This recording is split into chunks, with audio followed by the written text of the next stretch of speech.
On May 2, 2011, after entering the home of Osama bin Laden, the leader of al-Qaeda and the perpetrator of the 91 attacks and other terrorist attacks worldwide, U.S. Marine SEALs, within 24 hours, transported him to the northern side of the Arabian Sea, in a coffin bound by a 136-kilogram chain, miles away from human eyes.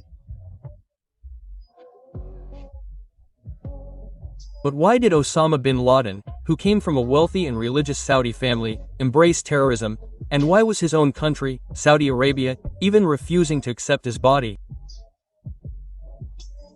In today's video, we will reveal all the secrets related to Osama's life and death. So, be sure to watch the video until the end. Well, there are three major reasons considered for Osama's body being thrown into the sea. The first reason was that Osama was banned in his own homeland, Saudi Arabia.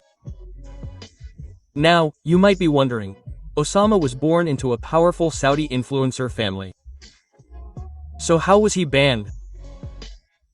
Friends, let me tell you that the bin Laden family was so wealthy that at one point, when the Saudi king's coffers were running low, the bin Laden family paid 6 months' salary to government officials from their own pockets.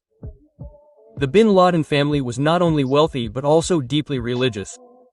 Osama himself was deeply religious, and every year, when millions of Muslims came to Saudi Arabia for the Hajj, Osama's father personally sponsored the entire expenses of prominent Muslim scholars.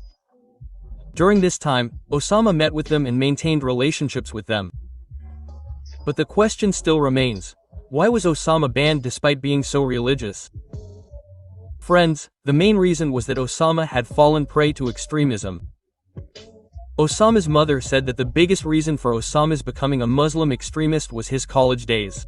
Osama was studying public administration at Jeddah University. During this time, he met with a local Muslim activist group called the Muslim Brotherhood. Osama's mother claimed that the leaders of this group incited Osama and radicalized him in the name of Muslim supremacy. Coincidentally, Pakistan attacked Afghanistan during this time. Since Afghanistan was a Muslim country, Osama's extremism deepened.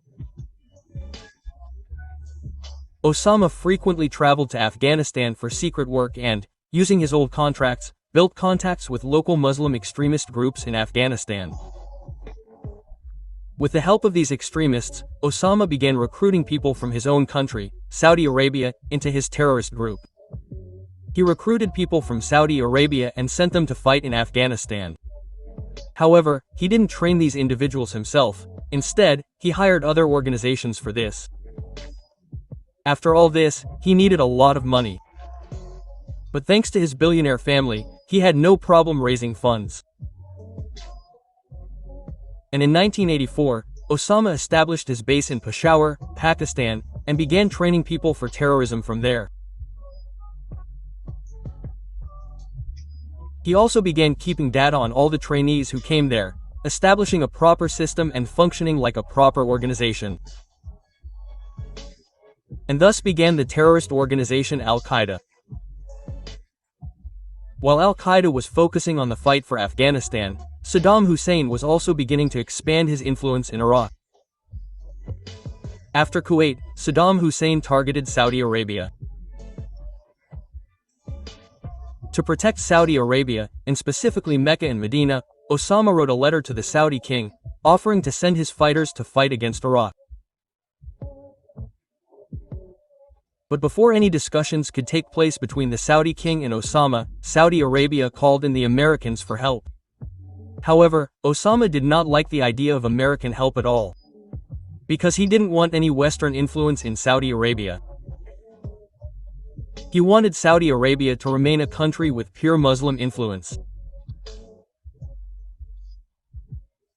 However, after American intervention, Osama made America his next target and, with the help of his connections, issued a fatwa stating that all Muslims should go to Afghanistan to receive training, as fighting for Islam is every Muslim's primary duty. This fatwa hit the mark, and as soon as the fatwa was issued, more than 4,000 people left Saudi Arabia and went to Afghanistan. The Saudis were not happy with this and imposed a travel ban on Osama. However, Osama cleverly escaped, citing a business meeting in Pakistan, and then went to Afghanistan via Pakistan. He never returned to Saudi Arabia. Following this, the Saudis attempted to kill Osama several times, but failed each time. Some reports suggest that the US even offered Osama's body to the Saudis. But Saudi Arabia flatly refused to accept him. Pakistan was Osama's second residence after Saudi Arabia. However, Pakistan was also denied his body. In an interview, then-President Barack Obama had stated that Osama had numerous hidden support networks in Pakistan, and shortly after Osama's death, this statement proved to be completely correct. Pakistan's top leaders began calling him a martyr on television. This was why the US, let alone considering giving the body to Pakistan, did not even consider mentioning Pakistan out of greed. Pakistan's top leaders had repeatedly glorified Osama bin Laden as their hero and martyr. This is the reason bin Laden's body was buried in the sea. Number 2. The USA did not want another terrorist to become a shining example.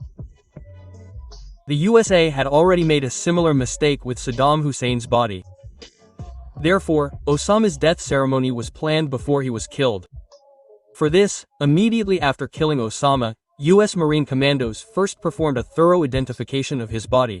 However, the operation commander was not satisfied. However, the commander had reliable information that Osama was 6 feet 4 inches tall.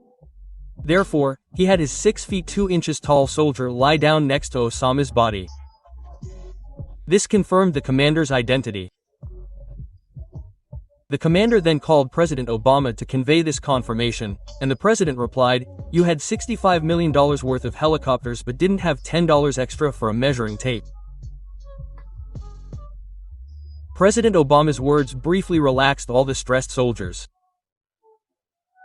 But the work wasn't over yet. Navy SEALs took Obama from Apata, Pakistan, to Afghanistan for DNA lab identification. Within the next 12 hours, the body was transported directly from Afghanistan to the deck of the U.S. aircraft carrier USS Carl Vinich. He was already present, as planned. Upon reaching the deck, the mission commander once again re-verified Osama's body, and then began the Muslim rituals.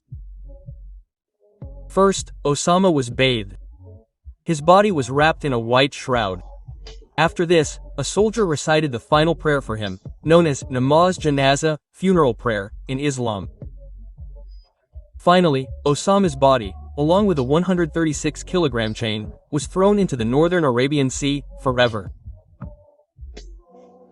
Besides disposing of Osama's body at sea, the USA had the option of cremating him. However, in Islam, even witnessing a body being burned, let alone cremating it, is considered disrespectful.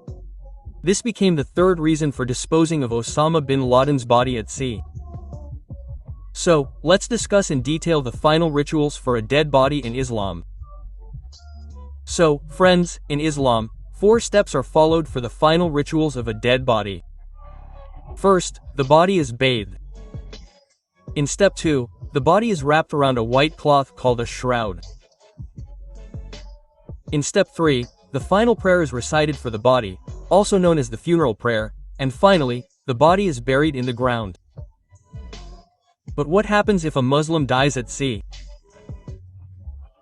If a Muslim dies at sea, the body can be buried at sea following the first 3 steps prescribed by Islam. However, this is possible only in extreme cases. The United States buried Osama bin Laden's body at sea, following full Islamic rituals. However, the US faced severe criticism from Islamic countries for this action. We want to inform you that all the information we provide in this video was brought to you after searching the internet and consulting some of our Muslim friends. If there are any mistakes, we sincerely apologize. Our intention was never to misinform anyone. So friends, these were some amazing facts about the life and death of Osama bin Laden, the world's most notorious terrorist. Please let us know what you thought of this video in the comments. Also, don't forget to like this video and subscribe to our channel.